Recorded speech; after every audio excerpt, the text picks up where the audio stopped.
இந்த வீடியோவில் development of monosporic embryo sac பற்றி பார்க்கலாம். மோனோஸ்போரிக் எம்ப்ரியோ சாக்னா என்னென்னு போன வீடியோவில் சொல்லியிருந்தேன். அந்த வீடியோ பார்க்காதவங்க வீடியோவோட எண்ணில் லிங்க் தரேன், செக் பண்ணி பாருங்கள்.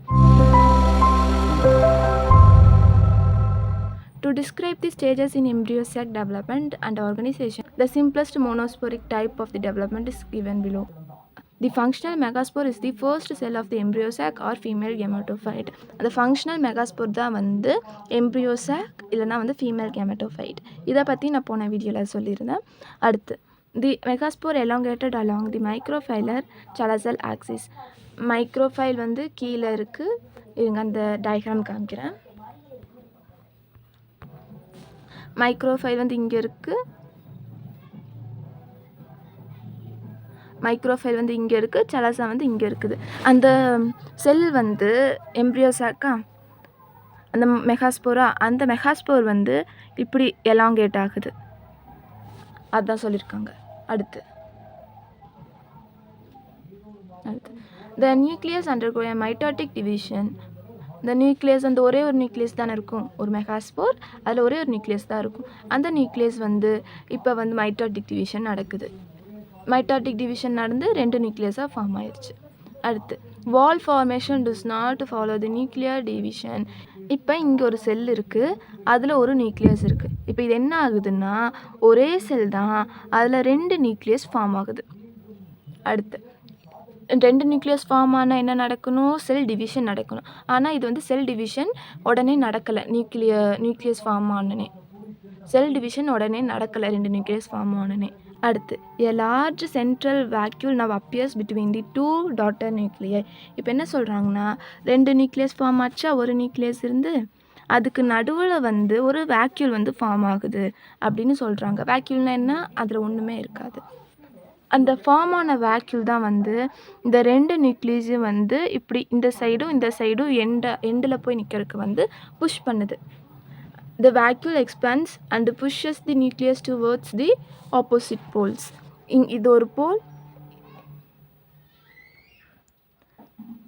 இது ஒரு போல், இது ஒரு போல். இந்த 2 போலுக்கும் போய் அந்த நியூக்ளியஸ் வந்து ஆகிறதுக்கு செட் ஆகிறதுக்கு அந்த வேக்யூல் வந்து புஷ் பண்ணுது. இதெல்லாம் எப்படி ஃபார்ம் ஆச்சுன்னு அடுத்த இதில் பார்க்கலாம், அடுத்தடுத்த லைனில் பார்க்கலாம். Both the nuclei divide twice mitotically, forming 4 nucleus at each pole. இங்கே வந்து ஒரு செல் தானே வந்துருந்துச்சு. இப்போ இது வந்து ஆரம்பத்தில் எப்படி இருந்துச்சுன்னு சொல்கிறேன். இதுதான் இப்போ ஆரம்பத்தில் இப்படி இருந்துச்சு. இங்கே ஒரு நியூக்ளியஸ், இங்கே ஒரு நியூக்ளியஸ். இப்போ இது வந்து 2 தடவை மைட்டாட்டிக் டிவிஷன் நடக்குது. 2 தடவை மைட்டாட்டிக் டிவிஷன் நடந்தால் என்ன ஆகும், 4 நியூக்ளியஸ் வந்து ஃபார்ம் ஆகும். 4 நியூக்ளியஸ் வந்து ஃபார்ம் ஆகும். இங்கே ஒன்று, இது வந்து இப்போ 4ஆக மாறிடுச்சு.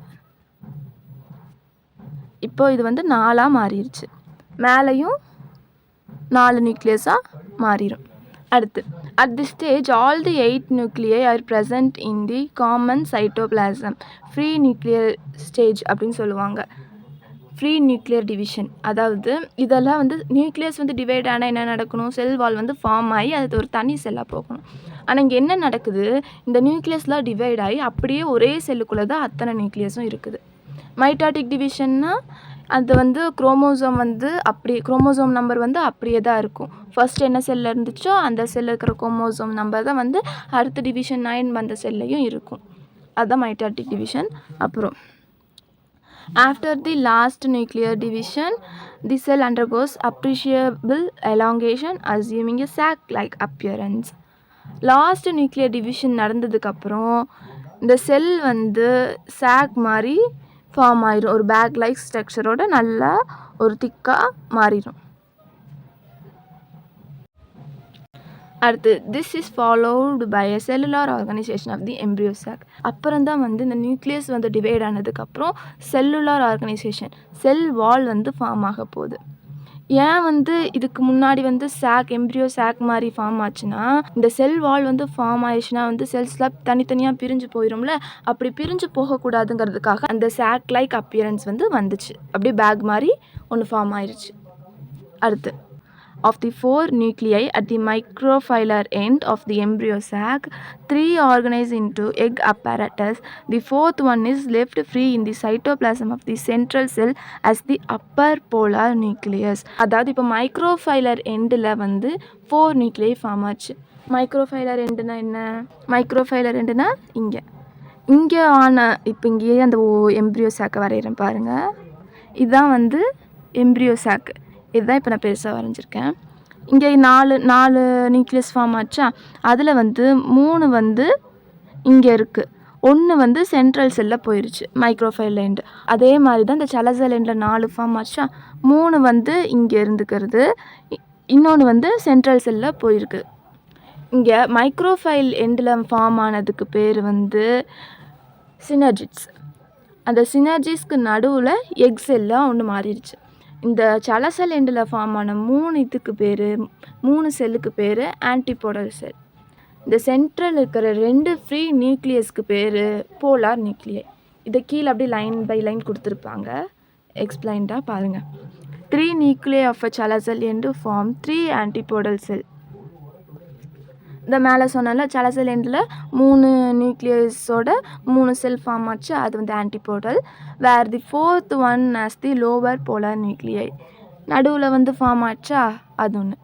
அடுத்து depending on the plant the 2 polar nuclei may remain free or may fuse to form secondary nucleus. Depending upon the பிளான்ட்டை பொறுத்து அந்த நடுவில் இருக்கிற 2 நியூக்ளியஸ் வந்து ஃபியூஸ் ஆகி ஒரே நியூக்ளியஸாக ஆகணுமா, இல்லை 2 நியூக்ளியஸுமே தனித்தனியாக இருக்கணுமா அப்படிங்கிறது பிளான்ட்டை பொறுத்து. The egg apparatus is made up of a central egg cell and 2 synergids. இந்த மைக்ரோஃபைலர் 2 கிட்ட நம்ம பார்த்தோமா கீழே, அதில் வந்து 2 சினர்ஜிட்ஸ், ஒரு எக் செல் இருக்குது. அந்த 3ம் சேர்த்து தான் வந்து எக் அப்பேரட்டஸ்ன்னு சொல்லுவாங்க. அடுத்து 1 on each side of the egg cell. அந்த செல் வந்து நடுவில் இருக்குது, சினர்ஜிட்ஸ் 2மே சைடில் இருக்குது, அதை சொல்லியிருக்காங்க. Synergids secrete chemotropic substance that help to attract the pollen tube. Pollen டியூப்னா என்னங்கிறது ஒரு வீடியோவில் சொல்லியிருந்தேன், அந்த வீடியோட லிங்க் வந்து எண்ணில் தரேன். அந்த சினர்ஜிட்ஸ் வந்து கீமோட்ராபிக் சப்ஸ்டன்ஸ் ஒன்று செக்ரேட் பண்ணுது. அது எதுக்கு ஹெல்ப் பண்ணுதா வந்து போலன் டியூப்பை வந்து அட்ராக்ட் பண்ணி அந்த எக் செல்குள்ளே கேமெட்ஸ் அனுப்புறதுக்கு ஹெல்ப் பண்ணுது. The special cellular thickenings called filiform apparatus of the synergids helps in the absorption conduction of nutrients from the nucellus to the embryo sac. அந்த synergidsல filiform apparatus னு ஒன்று இருக்குது, இங்கே பாருங்கள். இது அப்படியே தலைகீழ திருப்பி தந்திருக்காங்க. இது வந்து மைக்ரோஃபைலர் எண்ட், இது வந்து சலசல் எண்ட். இதில் வந்து சினர்ஜிட்ஸில் வந்து ஃபிலிஃபார்ம் அப்பேரட்டஸ்னு 2 இருக்குது. இது எதுக்கு ஹெல்ப்ஃபுல்லாக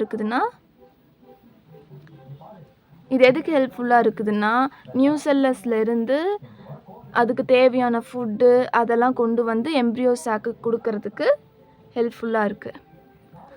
absorption conduction of nutrients from the nucellus to the embryo sac. அடுத்து it also guides the pollen tube into the egg cell. அதை போலன் டியூப் வந்து இந்த ஃபிலிஃபார்ம் அப்பேரட்டஸ் வழியாக தான் போகும்.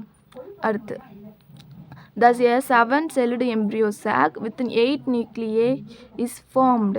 எம்ப்ரியோ சாக் வந்து 7-celled 8 நியூக்ளியை கண்டிஷனில் இருக்குது. அது எப்படின்னா இங்கே சொல்கிறேன் பாருங்கள்.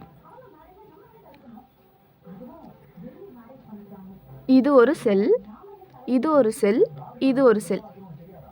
கீழே பாருங்கள், இது ஒரு செல், இது ஒரு செல், இது ஒரு செல், இது ஒரு செல். மொத்தம் 6 செல் ஆச்சா. இங்கே பெருசாக ஒரு செல் இருக்கா, இது வந்து ஒரு செல். மொத்தம் இப்போ எவ்வளோ ஆச்சு, 7 செல். நியூக்ளியஸ் பாருங்களேன், இங்கே ஒரு நியூக்ளியை, இங்கே ஒரு நியூக்ளியை, இங்கே எக்கில் ஒரு நியூக்ளியை, இங்கே அதே மாதிரி இங்கே ஒன்று, இங்கே ஒன்று, இங்கே ஒன்று, 6 நியூக்ளியை. அப்புறம் இங்கே 2 நியூக்ளியை இருக்கா, மொத்தம் எவ்வளோ ஆச்சு, 8 நியூக்ளியை. அதுதான் 7-celled 8 நியூக்ளியை ஸ்டேஜ்னு சொல்கிறாங்க. இவ்வளோ நேரம் எக்ஸ்பிளைன் பண்ணது தான் இந்த பிக்சர்ஸில் தந்திருக்காங்க. நான் சொன்னதே தான் தந்திருக்காங்க. நீங்கள் ஒரு தடவை பார்த்தீங்கன்னா உங்களுக்கே புரிஞ்சிடும்.